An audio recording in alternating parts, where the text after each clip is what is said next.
According to Bloomberg News, there are 3 cabinet ministers who are standing in the way of Sunak and David Cameron taking tougher action when it comes to Israel and stopping arms sales to Israel.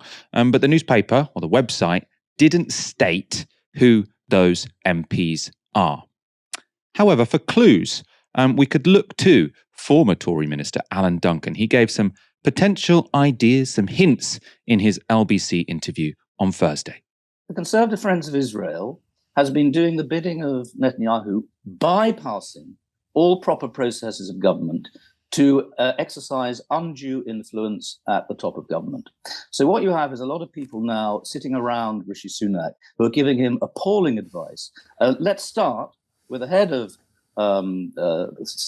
CFI, or has been for many years, Lord Pollack. In my view, I think he should be removed from the Lords, because he is exercising the interest of another country, not that of the parliament in which he sits, joined, I have to say, by Lord Pickles. They're the sort of Laurel and Hardy who should be pushed out together.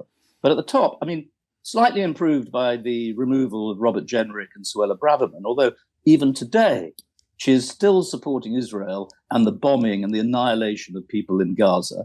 And she does not believe that settlements are wrong. Nor, I suspect, do Michael Gove, Oliver Dowden, and Priti Patel, by the way, should be reinvestigated for her visit. We still don't know who paid for her trip when she came back and tried to change government policy as a result of going on a secret trip without actually telling her officials or even the local ambassador.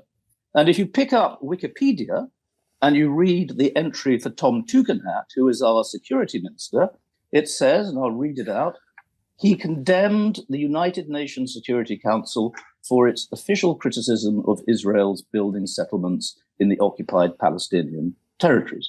Now, that may have been some years ago, but he's never removed that. He's never changed his view. How can you have a security minister in the British government who does not believe in international law when all this is going on? I think he should be sacked.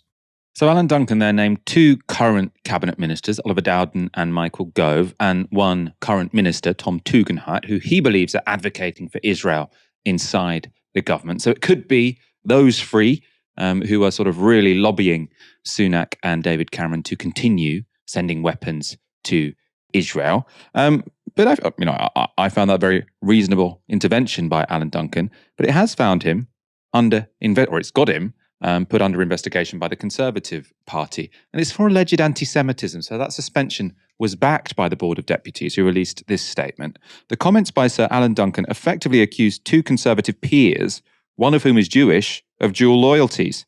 This is disgraceful. We understand the Conservatives have opened an investigation into Sir Alan's conduct, and we believe the party should consider whether his position as a party member is tenable. So that was the 2 peers he was talking about, Lord Pollock and Lord Pickles, both very high up in Conservative Friends of Israel. Aaron, sort of this idea, even this sentence, one of whom is Jewish, of dual loyalty, so therefore it's anti-Semitic. If one of them isn't Jewish, it doesn't seem like it is about them being Jewish, right? It's about the fact that they lobby for Israel, right? Oh, they said this about two people. One of them's Jewish, which means this could be anti-Semitic. Like, they both lobby for the Conservative Friends of Israel very openly, and that's why he says they shouldn't, be so close to the Prime Minister. But yeah, under investigation. Do you think they'll suspend him? I think, of course, they will. Look, Michael, like I said, 70% of Tory MPs are in Conservative Friends of Israel. Obviously, what he said is factually true. He named a bunch of people, most of which aren't Jewish, and he didn't mention the word Jewish, Judaism once. He's talking about a foreign power having a completely inexplicable, unacceptable amount of influence with regards to UK foreign policy. And that's right. Politicians in this country should be making foreign policy on the best interests of the people in this country, not people elsewhere. We've talked about Labour Friends of Israel, Conservative Friends of Israel. How about Conservative Friends, their bloody constituents? It would make a change, wouldn't it? Or Conservative Friends are the 3 British people who were just killed by the IDF. Oh no, we can't do that. It's utterly ridiculous. If you say that somebody has dual interests or dual loyalties purely because they have heritage from another country, that's racist. That's unacceptable. I agree. But Michael, if I'm half Iranian. If you said I'm loyal to Tehran purely because my dad's Iranian, that would be racist. Of course it would. But if I had set up an organization called Labour Friends of Iran, and I had repeatedly visited Tehran and I said how wonderful Iran was, and I had clear connections and contacts across Iranian business and government, and I spent money on people to change policy outcomes, to influence, to change opinions and perceptions amongst the British political class with regards to Iran, I would be a lobbyist. And then you could say, well, who is this person loyal to? That would be legitimate. And by the way, if Iran then killed 3 UK humanitarian aid personnel, former service personnel, if Iran killed them, and I said, oh, no biggie, carry on selling weapons, it would be entirely justified to say, who the hell does this guy work for? Is he British or is he Iranian? Of course you can be both in terms of your heritage, your cultural affiliation, your meaning, your family. Of course you can. But if you want to play a prominent role in public life in this country and be involved in politics, which of course all these people do, then that's a very important question. And of course, this has been raised by the fact that the literal director, former director of Labour Friends of Israel, the literal director, who, as I've said, is in a game or was in the game of trying to impact policy outcomes in this country by lobbying political figures within Labour with regards to Israel, clues in the name, Labour Friends of Israel. The literal director of that organisation is now a spokesperson for the Israeli government. Imagine if you said about him 10 years ago, well, who does this guy serve, the UK or Israel? Oh my God, anti-Semite. He's the literal spokesperson for the Israeli government. It's crazy. So what? You can now only criticize people lobbying for Israel if they're not Jewish. So if I do it, you can criticize me. You can say this is not acceptable. But then if then a Jewish person does it, a person of Jewish heritage, that you can't do that. By the way, my grandmother's Jewish, my father's Jewish. So maybe, do I get a get out of jail card? It's so stupid, so moronic. Anybody with a brain cell knows this. If you're lobbying for another country and its interests, people are going to call you a lobbyist. You can also have an argument about whether or not that's legitimate, right? You might say it's perfectly fine to have a bunch of people in politics who are open about the fact that they are sort of partial towards one government, one country, one business, whatever. But that has to be very open and it has to be under a lot of scrutiny. And then if any particular sort of lobby group seems to be having a bit too much sway in a policy sphere, then yeah, that probably is a problem, right? Alan Duncan has a long history of talking about this as well. He's long been a target of Israel. In 2017, Al Jazeera managed to secretly record an Israeli spy encouraging a senior civil servant to take him down. Can I give you some MPs that you suggest you would take down? Well, if you look hard enough, I'm sure that there is something that we're trying to hide. Yeah, I have some MPs. Yeah, let's talk about it. Okay. No, she knows which MP you want to answer the question. Yeah, it's good to remind me. The Deputy Foreign Minister. So the Deputy Foreign Minister Shai Masot was referring to was Alan Duncan. He was at that time Minister of State for Europe and the Americas. And in fact, he only had that role because a year earlier, he had been due to be appointed to the Middle East post. But again, Israel's lobbyists got in his way. Now, this is a passage from his published diary. Really interesting, Alan Duncan's diaries. Should really have had a bit more political impact than they did. So this is from his diaries. They were released in 2021 as a book. This is his note from the 16th of July, 2016. At 5:30 p.m., I go to the Foreign Office. All seems clear and agreed that I will be the Minister for the Middle East as expected. Permanent Undersecretary Simon MacDonald called to say it's all been agreed and he would recommend it to the Foreign Secretary. But when I see Boris Johnson, who's then the Foreign Secretary, at 6 p.m, it seems a massive problem has arisen, which is nothing short of contemptible. Boris says the Conservative Friends of Israel are going ballistic, and Eric Pickles and Stuart Pollack have both called him incessantly saying, I must not be appointed. This had started despite my appointment not having yet been announced. Now, number 10 are telling Boris, I cannot have the Middle East. Right, so he was supposed to be given the post of, Middle East minister for the Middle East. But two people from the Conservative Friends of Israel have been lobbying really hard, and now he's been put in a different post. A different post he's probably a bit less expert, has less expertise on, right? This is a guy who knows a lot about the Middle East. The following day, Alan Duncan wrote in his diary how the campaign against him getting that Middle East post had been a cross-party affair. So 17th of July 2016. The Board of Deputies of British Jews have had an open webcast with their chairman, Jonathan Arkush, in which Labour MP Louise Ellman says I must not be an FCO minister, so a Foreign and Commonwealth Office minister. My appointment isn't even public yet. How did they know? Clearly Pickles and Pollack have been actively lobbying against me, linking Conservative Friends of Israel, Labour Friends of Israel, and the Board of Deputies. This is the most disgusting interference in our public life.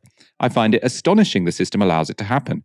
All the more so as anything I have ever said has been wholly in tune with government policy. The difference seems to be that I believe in that policy, whereas CFI and the government itself do not. Now, that final couple of sentences is really key. And this is what he's sort of been saying in the media sort of ever since, which is to say, if people were lobbying to say you can't put Alan Duncan in that position because he has a sort of commitment which is counter to government policy, that might be somewhat reasonable. But Alan Duncan is clear, and I think you can see this from all the statements he's made, that what separates him from the people Conservative Friends of Israel like is that he actually consistently supports British government policy on Israel. Now, you probably don't think, I don't think British government policy on Israel is perfect, but it is better than what CFI wants, which is to say these settlements in the West Bank have to stop, right? So Alan Duncan talks all about settlements. He's saying he supports the government policy that these settlements have to stop, and Conservative Friends of Israel don't. And it's because he was, forthright about stopping these settlements that he wasn't allowed to have this job. He says he was too committed to government policy, and so he had to get put in a different role. You saw there, he described the campaign as disgusting interference. As we've said, it was successful, right? It was successful. He got put in a different post. And after the Al Jazeera revelations, Duncan wrote another diary entry which confirmed, he'd always known the power of the Israel lobby inside the British government, inside the Foreign Office. So this is the moment he briefed the then top civil servant at the Foreign Office about the plotting by Shai Masot, or him sort of recounting it. So he says, I call Permanent Secretary for the Foreign Office, Simon MacDonald, and brief him similarly. I teasingly remind him of what happened and what I said to him on my first day as a minister. Simon, didn't I tell you? The CFI and the Israelis think they control the Foreign Office, and they do. So that's what he's saying there. Now, I don't think the Israelis control the Foreign Office. I think they have a lot of influence in the Foreign Office. Now, we've talked about this a lot. Do we just support Israel because there are some powerful lobbyists who want us to support Israel? No.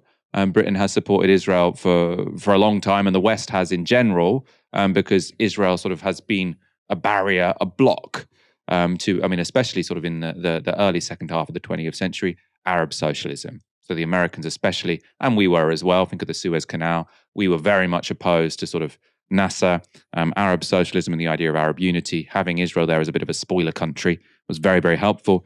But I do think that when it comes to settlements, for example, and when it comes for the killing of UK citizens in aid convoys, that it does seem to be the case that the Israel lobby does have significant influence over what the government says and does. Aaron, Alan Duncan's diaries were published in 2021. Now, the claims here, they seem quite explosive, right? But I don't think I saw them reported anywhere other than Declassified UK. Declassified UK, great website, you should check it out. But they sort of covered this in detail. I didn't see it in any of the other newspapers. And this seems like it, this should have been quite blockbuster, I would have thought. Well, Michael, you have to remember that most journalists, political journalists in this country, are incurious and institutionally stupid. Obviously, there's a vested interest amongst the Conservative Party. Most of them are members of CFI, to not talk about it. And of course, this was immediately following the Corbyn leadership. So even if you're on the centre left, you weren't a Corbynista. You don't want to talk about Israel and their influence in UK policymaking. I think it's very important to say, they do not control the Foreign and Commonwealth Office, the Foreign Office. They don't. Okay. The point is, CFI had enough leverage to make life difficult for Boris Johnson, or the Prime Minister at the time. Boris Johnson, I think, was Foreign Secretary. They had enough leverage to make life difficult for those individuals that they didn't bother. But ultimately, the buck still stops with elected politicians on this stuff. There might be an overhead for them. They might lose allies, but it does. They don't control the Foreign Office. And like you say, support for Israel or for the idea of the state of Israel, a homeland for Jewish people prior to the formation of the state of Israel in the mid to late 1940s, was championed by British politicians all the way after really Lloyd George, precisely because, as you said, it was viewed as a bulwark against the East. Theodor Herzl, who was the godfather of Zionism, when he spoke to British political figures in this country, even before that, was quite clear that we want to be effectively an outpost for your interests overseas, particularly British interests overseas. So the British in particular, right from the moment that, of course, Palestine was no longer part of the Ottoman Empire because the Ottomans lost the First World War, they're on the losing side, the Allies won, the Brits got the mandate of Palestine. Right from that moment, they viewed this part of the world as strategically important because of, like you say, the Suez Canal, and the idea that it could be taken or closed down from the north through Sinai, but also religious reasons as well. You had, for instance, evangelicals, Christian Zionists, who believed in the idea of Jewish people returning to, the Holy Land. So there's a bunch of reasons why historically there's been support for Israel, the idea of Israel, Israeli foreign policy amongst British politicians. It's not simply, the perfidious lobbying efforts of the Israel lobby, although that's a huge variable. And actually, I think it's probably never been stronger. But yeah, that's not the only reason why. That point about it's never been stronger. I mean, in a way, we don't know. I think Britain's support for Israel, sort of its seeming unconditional support for them, has never been less rational, let's say, from the sort of perspective of the UK government. Because, there were plenty of times in the 20th century where it did make a lot of sense for Britain to support Israel. It probably still does make sense for Britain to support the existence of Israel. But for Britain to unconditionally be supporting everything that Israel is doing right now, when Israel is very proactively acting against the explicit preferences of the UK government. The UK government say they want a two-state solution. Israel is explicitly saying they don't, right? The UK government is saying don't expand settlements. The Israelis are expanding settlements and sort of giving free rein to their settlers to kick Palestinians out of their homes, right? The UK government is saying we really don't want the Palestinians to be pushed out of Gaza because it will create regional instability. The Israelis are sort of doing everything in their power to make Gaza completely unlivable. The UK government and the US government, by the way, saying we don't want this to become a sort of regional conflagration. And the Israeli government is just bombing foreign embassies in neighboring countries, right? So it does seem like our interests aren't aligned when it comes to these things, right? But yet we are still finding it very difficult as a country to say, we're not going to send you weapons anymore. And I do think that there is, some degree to which a lobby is playing a role in stopping the UK government getting to that place. Alan Duncan, of course, he does know a lot, right? He's been in those top jobs, in those top roles. So I would take what he's saying pretty seriously.